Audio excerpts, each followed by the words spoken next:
만리장성의 울음소리.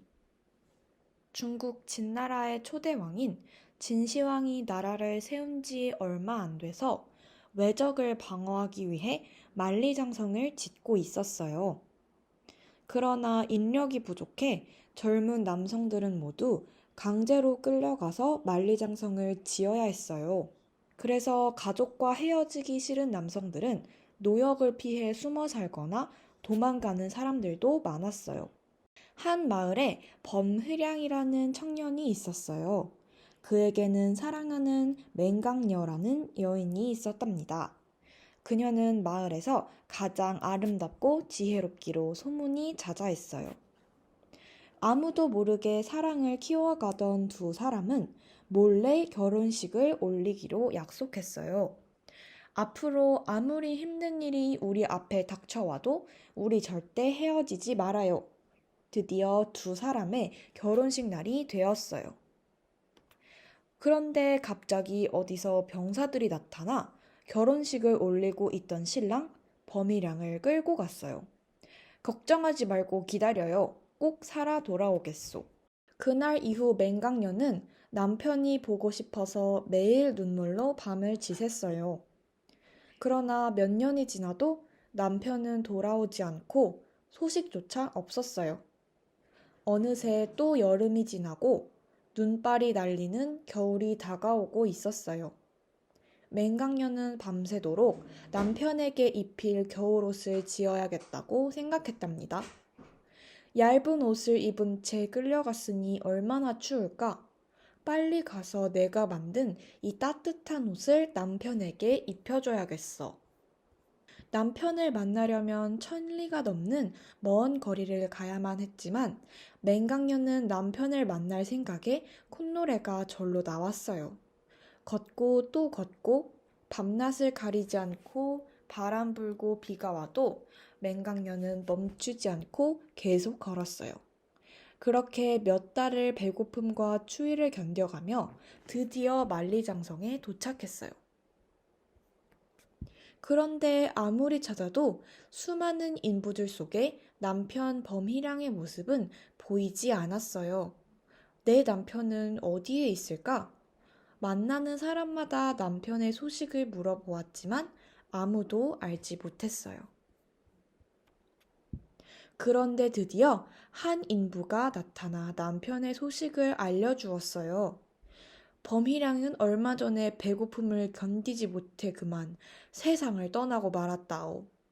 청천벽력 같은 소식을 들은 맹강녀는 눈앞이 캄캄했어요.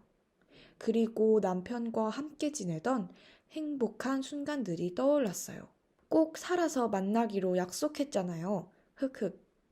천신만고의 길을 뚫고 여기까지 왔는데 추위에 떨고 있을 남편의 유골이 어디에 묻혔는지도 알 수 없었어요. 맹강녀는 애절하고 비통한 마음으로 3일 밤낮을 울고 또 울었어요. 그런데 남편을 사랑하는 그녀의 마음에 하늘이 감동한 걸까요? 갑자기 만리장성이 무너지기 시작했어요. 와르르르 쿵쿵쿵. 성벽이 무너지자 그 아래에서 남편의 유골이 나타났어요. 눈물조차 메발라버린 맹강녀는 남편의 유골을 안고 멍하니 앉아있기만 했어요. 만리장성이 무너졌다는 소식은 진시황에게까지 전해졌어요. 누가 감히 만리장성을 무너지게 했단 말이냐? 무너진 만리장성으로 달려온 진시황은 맹강녀를 본 순간 그녀의 아름다움에 첫눈에 반했어요. 나와 함께 궁에 가지 않겠느냐? 그 말을 들은 맹강녀는 아무 대답도 하지 않았어요. 그러자 진시황은 그녀가 좋아할 만한 제안을 했어요. 나를 따르게 된다면 내가 어떤 요구를 해도 다 들어주마. 맹강녀는 금화도 은화도 나는 원하지 않습니다. 오로지 3가지 일을 이루게 해준다면 당신을 순순히 따르겠습니다. 라고 말했어요. 그 말을 들은 진시황은 기뻐하며 어디 3가지 뿐이겠느냐? 30가지의 소원도 내가 원한다면 다 들어주마. 맹간녀는 진시황에게 세 가지 소원을 말했어요. 첫 번째는 내 남편의 시신을 박달나무로 만든 관에 넣어 무덤을 만들고 그 자리에 비석을 세워주세요. 두 번째, 당신이 상주가 되어 남편의 장례식을 거창하게 치러주세요. 잠시 생각에 빠진 진시황은 여섯 나라를 통일한 황제인 내가 어찌 평민을 위해 장례를 치르겠느냐? 라며 우선 세 번째 조건까지 말해보라고 명령했어요. 맹강녀는 두 번째 소원을 들어주시지 않는다면 더 이상 말하지 않겠다며 그 자리를 떠나려고 했어요. 당황한 진시황은 거의 내 여자가 다 되었는데 여기서 놓칠 수 없지. 누가 감히 나를 비웃겠느냐? 라고 생각하고 두 번째 소원도 들어주기로 했어요. 어서 남은 것도 말하라. 세 번째는 3일 동안 바다 구경을 하게 해주세요. 이것은 쉽구나. 세 가지 모두 다 네 뜻대로 되게 해주마. 모든 것이 준비되자 진시황은 상복을 입고 연구차 바로 뒤에 따라오며 약속한 대로 상주 노릇을 했어요. 장례식을 마치자 맹강녀는 이제 바다 구경을 다녀오면 바로 결혼식을 올리겠습니다. 라고 말했어요. 진시황은 얼마나 좋은지 입이 귀에 걸렸어요. 배를 타고 바다에 이르자 맹강녀는 진시황을 뚫어지게 바라보며 결심한 듯 이야기했어요.